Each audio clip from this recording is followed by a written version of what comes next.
तो दोस्तों नमस्कार। तो दोस्तों एंजल वन ने अपने क्वार्टर वन के रिजल्ट जो है डिस्क्लोज कर दिए दोस्तों। तो चलिए देखते हैं कि किस प्रकार के नंबर्स हमें देखने को मिले। तो सबसे पहले तो कंपनी ने किसी भी प्रकार का डिविडेंड अनाउंस नहीं किया है दोस्तों, इसको आपने ध्यान में रखना है। उसके बाद में देखेंगे कि कंपनी के एक्चुअल जो है कंसोलिडेटेड नंबर्स किस प्रकार के हमें देखने को मिल रहे हैं। तो देखिए दोस्तों, यही कंसोलिडेटेड नंबर्स है। रुपीज़ इन मिलियंस में जो है हमें डेटा देखने को मिल रहा है जून मार्च जून। तो सीक्वेंस तो एकदम ठीक ठाक ही है। उसके बाद में देखिए दोस्तों, तो यहाँ पर बहुत सारे जो है interest income, fee and commission income, उसके बाद में net gain on fair value changes, total revenue, ऐसा जो है बता करके रखा है। तो हमें जो है टोटल रेवेन्यू ही देखना है दोस्तों कि कंपनी ने कितना रेवेन्यू जनरेट किया है।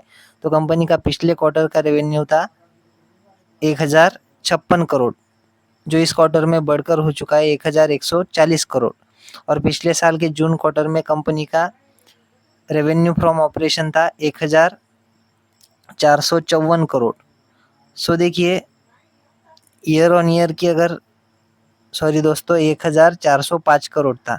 तो देखिए 1405 करोड़ का जो रेवेन्यू था वो 1140 करोड़ यानी कि गिरता हुआ नजर आ रहा है साल दर साल बेसिस पे। लेकिन क्वार्टर ऑन क्वार्टर बेसिस पे कंपनी का जो रेवेन्यू है वो 1056 करोड़ से जंप होकर 1140 करोड़ जाता हुआ नजर आ रहा है। उसके बाद में अगर हम बात करें कंपनी की टोटल इनकम की, तो कंपनी की पिछले क्वार्टर की टोटल इनकम थी 1057 करोड़, जो इस क्वार्टर में बढ़कर हो चुकी है 1143 करोड़, 1143 करोड़। तो देखिए क्वार्टर ऑन क्वार्टर जंप ही देखने को मिल रही है।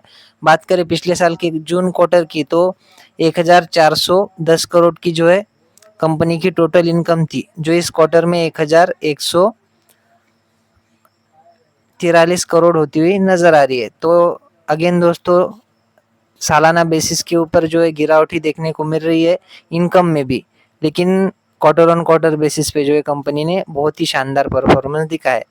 उसके बाद में देख लेते हैं कंपनी के खर्चे। तो कंपनी के पिछले क्वार्टर के जो खर्चे थे वो थे 822 करोड़, जो इस क्वार्टर में बढ़कर हो चुके हैं 978 करोड़। सो दोस्तों, कंपनी के खर्चे क्वार्टर ऑन क्वार्टर बेसिस पे बढ़ते हुए देखने को मिल रहे हैं।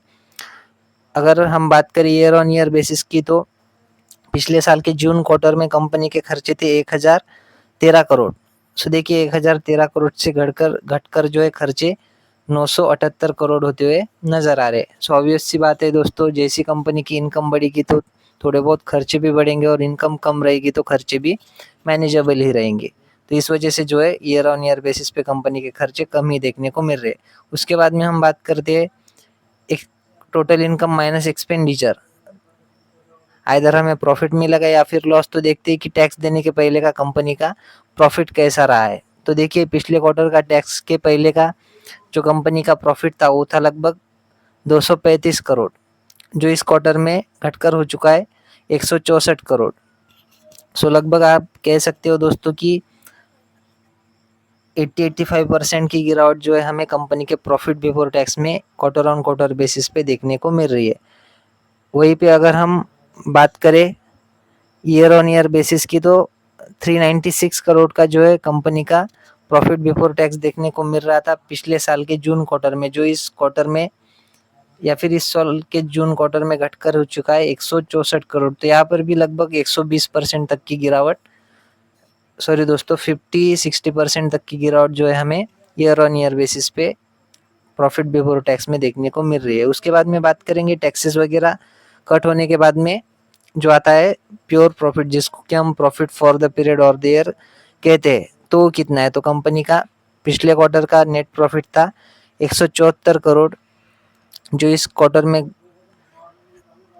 घटकर हो चुका है 114 करोड़। और पिछले साल के जून क्वार्टर में कंपनी का नेट प्रॉफिट था 292 करोड़। तो यहाँ पर देखिए ईयर ऑन ईयर साथ ही क्वार्टर ऑन क्वार्टर कंपनी में गिरावट ही देखने को मिल रही है। नेट प्रॉफिट की बात करें, प्रॉफिट बिफोर टैक्स की बात करें, तो हमें गिरावट ही देखने को मिल रही है, क्योंकि आपको पता है कि मार्केट भी जो है डाउन ही चल रहा है पिछले 2-3 महीने से, क्योंकि ट्रम्प की वजह से कह सकते हो, या फिर अदर भी कुछ ग्लोबल टेंशन्स है जिसकी वजह से जो है मार्केट हमें डाउन ही देखने को मिल रहा है। बात करें ईपीएस की तो देखिए पिछले क्वार्टर में कंपनी का ईपीएस 19 रुपये 33 पैसे का था, जो इस क्वार्टर में घटकर 12 रुपये 66 पैसे हो चुका है। बात करें पिछले साल के जून क्वार्टर की तो 32 रुपये 55 पैसे जो है कंपनी का ईपीएस देखने को मिल रहा था, जो घटकर 12 रुपये 66 पैसे रहता हुआ नजर आ रहा है। सो अगेन जो है हमें ईपीएस में भी उसी प्रकार की गिरावट देखने को मिल रही है। अगर ओवरऑल मैं बात करूं तो कंपनी के रिजल्ट जो है बिल्कुल भी अच्छे देखने को नहीं मिल रहे दोस्तों। तो आशंका है कि कंपनी में कल के दिन जो है गिरावट ही कंटिन्यू हो सकती है। सो आशा करता हूँ वीडियो आपको अच्छी लगी होगी। अगर अच्छी लगी हो तो वीडियो को लाइक और चैनल को सब्सक्राइब भी कर देना। मिलते हैं नेक्स्ट वीडियो में, तब तक के लिए धन्यवाद। Bye bye.